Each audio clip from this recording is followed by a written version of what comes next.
আসসালামু আলাইকুম, শুভেচ্ছা, স্বাগতম। প্রিয় দর্শক, যুক্তরাষ্ট্র, ইসরায়েল এবং হামাস নিয়ে যে একটা চুক্তি হওয়ার কথা আপনারা জেনে থাকবেন। এর আগে আপনাদের সংবাদ মাধ্যমে জানানো হয়েছে, আপনারা জানেন। তো ওই চুক্তিতে যুক্তরাষ্ট্র আর ইসরায়েল সম্মত দিছে যে হামাস সম্মতি দিবে কিনা এই ব্যাপারে একটা দোদুল্যমান ছিল। তো হামাস খুব সম্ভবত কোট সম্মতি দিছে। ওই ব্যাপারে যুগান্তর পত্রিকায় সংবাদটা ছাপানো হয়েছে। যে শর্তে মার্কিন যুদ্ধ বিরতি প্রস্তাবে সম্মতি দিল হামাস। আসুন দেখি আমরা কি শর্ত। মার্কিন প্রেসিডেন্ট ডোনাল্ড ট্রাম্পের মধ্যপ্রাচ্য বিষয়ক দূত স্টিভ উইটকফের প্রস্তাবিত সর্বশেষ যুদ্ধবিরতির চুক্তির প্রস্তাবে আনুষ্ঠানিকভাবে সাড়া দিয়েছে হামাস।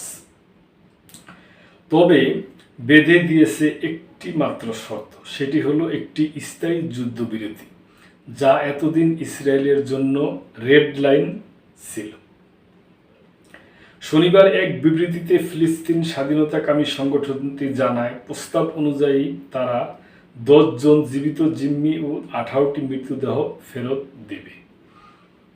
বিনিময়ে ইসরায়েল একটি নির্দিষ্ট সংখ্যক ফিলিস্তিনি বন্দীকে মুক্তি দেবে। উইটকফের প্রস্তাবের সঙ্গে মিল রেখেই হামাসের পক্ষ থেকে এ বক্তব্য দেওয়া হয়েছে বলে এতে উল্লেখ করা হয়েছে। হামাসের ভাষ্য, আমরা মনে করি এ প্রস্তাবের লক্ষ্যে একটি স্থায়ী যুদ্ধবিরতি নিশ্চিত করা, গাজা উপত্যকা থেকে ইসরায়েলি সেনা সম্পূর্ণ প্রত্যাহার এবং আমাদের জনগণের জন্য মানবিক সহায়তার প্রবাহ নিশ্চিত করা। সেই সঙ্গে ফিলিস্তিন জনগণের স্বার্থে যুক্তরাষ্ট্রের এই যুদ্ধবিরতি চুক্তির প্রস্তাবে হামাস একটি জাতীয় পরামর্শ প্রক্রিয়া শেষে সাড়া দিয়েছে বলেও উল্লেখ করেছে সংগঠনটি। বিবৃতিতে সরাসরি কোনো পরিবর্তনের দাবি উল্লেখ না থাকলেও আলোচনায় জড়িত এক ফিলিস্তিনি কর্মকর্তা বার্তা সংস্থা রয়টার্সকে জানান, হামাস কিছু সংশোধনী চাইলেও তাদের প্রতিক্রিয়া ছিল মোটের উপর ইতিবাচক। এদিকে ইসরায়েলি প্রধানমন্ত্রী বেনিয়ামিন নেতানিয়াহু দফতর এ বিষয়ে তাৎক্ষণিক কোনো মন্তব্য করেনি। তবে ইসরায়েলি সংবাদ মাধ্যমগুলো জানিয়েছে, চলতি সপ্তাহের শুরুতে নেতানিয়াহু গাজায় আটক জিম্মিদের পরিবারের সদস্যদের জানিয়েছেন যে তার সরকার উইটকফের প্রস্তাবে সম্মতি দিয়েছে, তবে এখনও আনুষ্ঠানিকভাবে কোনো বক্তব্য দেওয়া হয়নি। বৃহস্পতিবার হোয়াইট হাউস এক বিবৃতিতে বিষয়টি নিশ্চিত করেছে। এর আগে বেশ কয়েকটি যুদ্ধবিরতির উদ্যোগ গাজায় গত মার্চ মাসে যুদ্ধবিরতি ভেঙে যাওয়ার পর থমকে যায়। মূল দ্বন্দ্বটা রয়ে গেছে মূলত ইসরায়েল চায় হামাস যেন পুরোপুরি নিরস্ত্র হয়, তাদের সামরিক ও প্রশাসনিক কাঠামো ভেঙে দেয় এবং এখনও গাজায় আটকে থাকা 58 জন জিম্মিকে মুক্তি দেয়। তারপরেই কেবল যুদ্ধ শেষ করার কথা ভাবা হবে। অন্যদিকে হামাস বলে আসছে তারা অস্ত্র ত্যাগ করবে না এবং ইসরায়েলকে অবশ্যই গাজা থেকে সেনা প্রত্যাহার করতে হবে এবং যুদ্ধ স্থায়ীভাবে শেষ করতে হবে। ইসরায়েলের তথ্য অনুযায়ী 2023 সালের 7 অক্টোবর হামাসের আকস্মিক হামলায় দক্ষিণ ইসরায়েলে প্রায় 1200 ইসরায়েলি নিহত হন এবং 251 জনকে জিম্মি করে গাজায় নিয়ে যাওয়া হয়। জবাবে গাজায় ইসরায়েলের সামরিক অভিযান শুরু হয়। অব্যাহত এই আগ্রাসনে ইসরায়েল এখন পর্যন্ত 54,400-এরও বেশি ফিলিস্তিনিকে হত্যা করেছে বলে জানিয়েছে গাজার স্বাস্থ্য মন্ত্রণালয়। সেই সঙ্গে পুরো উপত্যকাকে ধ্বংসস্তূপে পরিণত করেছে।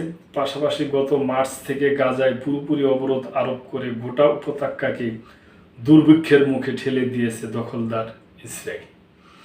এই অবস্থায় আন্তর্জাতিক মহলের চাপ ও ক্রমাগত মানবিক সংকটের মুখে উভয় পক্ষে একটি চুক্তিতে পৌঁছানোর জন্য আহ্বান জানানো হচ্ছে, যাতে রক্তপাতের অবসান ঘটিয়ে দীর্ঘমেয়াদে স্থিতিশীলতার পথ খুলে যায়।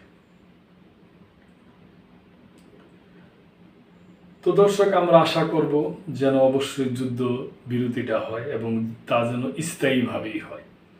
স্থায়ীভাবে হইয়া ওই এলাকায় একটা শান্তি এবং সমঝোতা আসে, এবং যে খাবারের অভাব, সেই অতি জরুরি খাবার প্রেরণ করা এবং ওখানে পৌঁছানো, এবং যে তাদের স্বাস্থ্য ব্যবস্থা, চিকিৎসা করানো, এবং হসপিটাল যে স্কুলগুলো আছে এগুলা ঠিকঠাক করিয়া একটা সাধারণ জীবনযাত্রা যেন ওখানে ফিরে আসে, এটি আমাদের আশা।